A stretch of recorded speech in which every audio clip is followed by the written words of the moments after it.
El Profe Pedro. Temas educativos.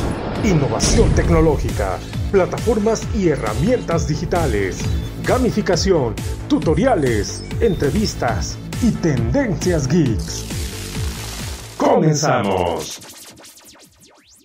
Hola y bienvenidos nuevamente a una clase más de la materia de robótica con el Profe Pedro. En esta ocasión tendremos una primer clase de electricidad y en esta clase hablaremos de la era de la electricidad. Dejen que empiece esta clase con una adivinanza. ¿Qué tiene que ver la electricidad con el ámbar? Y no me refiero a la luz intermitente que indica precaución en un semáforo, sino a esa resina vegetal fosilizada que tan bien queda en colgantes, pulseras y vitrinas de museos de ciencias naturales. ¿Se rinden? Pues bueno, la respuesta se halla en el nombre griego de esa resina, electrón. Obviamente la palabra electricidad deriva de ella. Ahora bien, sin duda te preguntarás qué cúmulo de extraordinarias circunstancias fue capaz de provocar que un término referido al ámbar acabara por dar nombre a la energía que mueve nuestro mundo. Para averiguarlo tenemos que retroceder en el tiempo hasta la Grecia del siglo VI a.C. Ahí, al filósofo Tales de Mileto, un tipo curioso, se le ocurrió un día ponerse a frotar un fragmento de ámbar amarillo con un trozo de tela, una absurdicidad como cualquier otra, pero que le permitió descubrir un misterioso poder de atracción. Frotaba y frotaba, y la tela era capaz de atraer hacia ella pequeños objetos, y si frotaba más y más, incluso saltaba alguna chispa. Sin él saberlo, había observado por primera vez el fenómeno que hoy conocemos como electricidad. Pero no acaba aquí la cosa, pues la dichosa resina acabó dando nombre también a la partícula atómica que todos conocemos, el electrón. Se podría decir que somos electrodependientes. Aunque no sabemos qué pensó Tales de Mileto sobre los resultados de este experimento, lo cierto es que difícilmente podría imaginarse lo que la electricidad iba a dar de sí. Y es que hasta que ésta vino a instalarse para siempre en nuestras vidas, hubo de transcurrir un trecho de varios siglos. De hecho, es sobre todo a partir del siglo XVIII cuando el estudio de la electricidad empieza a cobrar brío entre los investigadores. Si bien en aquel tiempo sus aplicaciones prácticas no dejaban de ser un tanto, sin sentido, es el caso del galvanismo, teoría acuñada por el médico y físico italiano Luigi Galvani, que pregonaba que el flujo eléctrico podría ser usado para sanar las enfermedades corporales y espirituales. Esto causó tanto furor que bueno, ese eco se puede percibir en uno de los clásicos de terror de todos los tiempos, que es Frankenstein. Supongo que todos ustedes saben a qué me refiero. Solo que aquí la aplicación de la electricidad, más que curar, lo que hace es dar vida a un monstruo. De este mismo periodo datan también las investigaciones de Alessandro Volta, el inventor de la pila eléctrica, de Benjamin Franklin, que demostró que los rayos de las tormentas son electricidad, o de André-Marie Ampère, quien dio a conocer conceptos que hoy usamos tales como corriente eléctrica o tensión eléctrica, además de dar nombre al amperio, la unidad de medida de la intensidad eléctrica.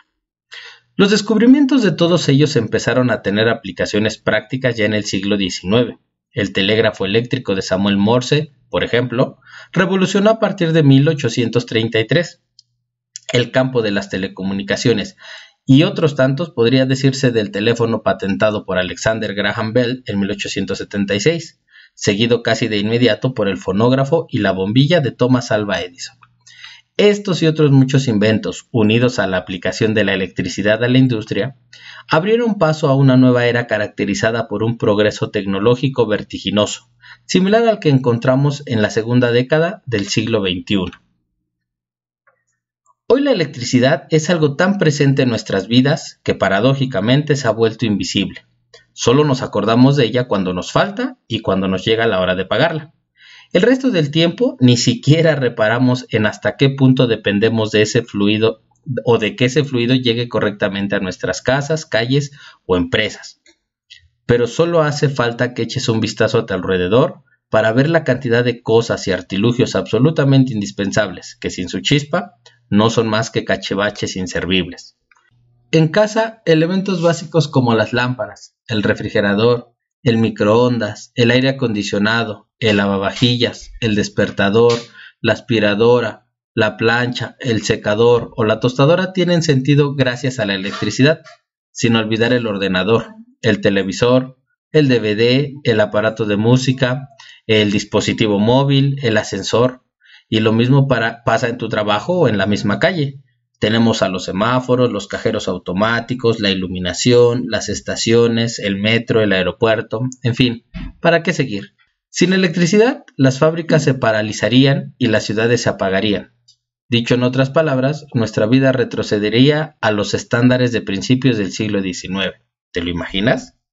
Si tenías alguna duda, quítatela. Somos electrodependientes.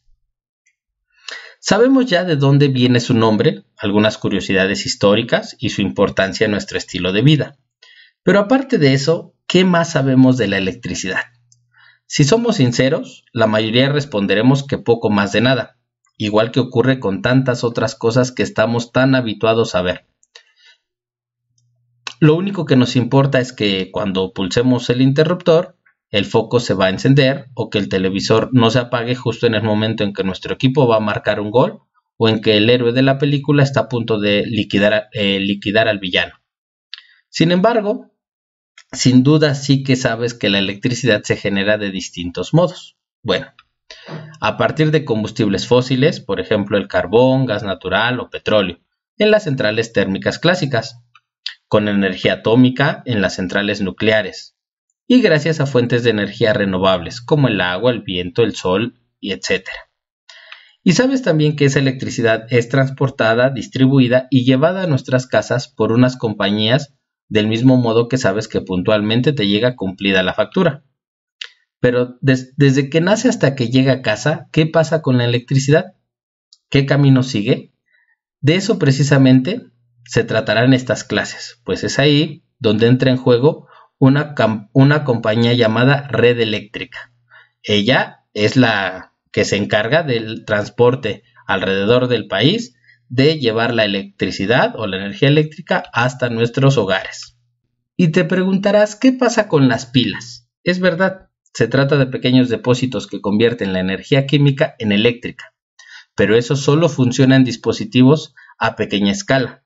Y si piensas en una batería como la del coche o la del dispositivo móvil, olvídate también, porque como ya sabes, periódicamente hay que recargarla de electricidad.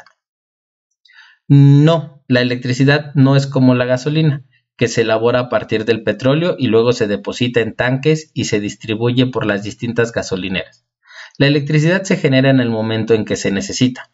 Por eso, un gesto tan cotidiano como pulsar un interruptor lo que hace es desencadenar un sofisticado proceso que comienza en las centrales de producción donde se genera la energía eléctrica para después transformarla, elevando su tensión para poder transportarla hasta las subestaciones de las redes de distribución, donde es, de nuevo, transformada bajando su nivel de tensión al necesario para cada tipo de consumo. Es entonces cuando la electricidad llega a tu casa y se obra el milagro de que la luz se encienda en cuanto pulsas el interruptor. ¿Lo has adivinado? Todo este proceso es posible gracias a las redes eléctricas.